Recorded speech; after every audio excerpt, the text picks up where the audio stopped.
you've been in this office, I think, about 2 years now. About a year ago, the Wall Street Journal reported that your office had made far fewer arrests and referrals for criminal prosecution in the first few months of your tenure. Just recently, the newest preliminary mayor's management report came out and showed actually some improvement in some of these numbers in terms of arrests, referrals, things like that. I just wanted to ask you about that, what your take is on these latest numbers that are out. That is, I think, the 4-month period starting in July of last year.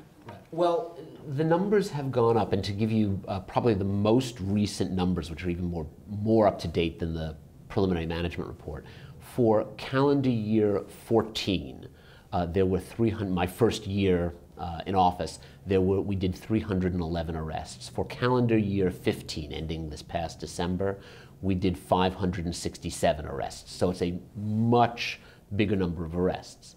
Having said that, I'm not going to take a lot of credit for it, because I'll stand by what I said a year ago, which is, while we certainly arrest a number of people, it is an important part of what we do. As I just said, on Rikers, it is very much an important part of driving home the message that this won't be tolerated. We arrested 567 people. It is not itself a measure of progress. And to give you an example of this, at the end of last year, we issued a very detailed report on NYCHA and the NYPD that demonstrated that the NYPD was not appropriately telling NYCHA when crimes were being committed on NYCHA property, and that even when it was, NYCHA was doing a very poor job of responding and getting hardcore repeat criminals out of public housing. There were no arrests as a result of that investigation. It took us 6 months to do the work. It took multiple staff at the NYCHA IG's office full-time for 6 months doing that work. There were no arrests. But the result of that report is that the NYPD and NYCHA are now meeting, in some instances around the clock, designing new data systems so that going forward, the NYPD will be delivering this data and will be delivering it in an efficient way. And NYCHA has now agreed to hire additional staff to make sure that they are in fact effectively getting repeat criminals out of NYCHA housing. NYCHA, the crime rate at NYCHA is something like 4 times the citywide average. If by fixing this, we bring that crime rate down by some significant amount, and I don't think anybody doubts that we will bring crime down. That will help bring crime down. That's absolutely worth it, and it's worth all the time we put in, even though, in fact, we didn't arrest anybody.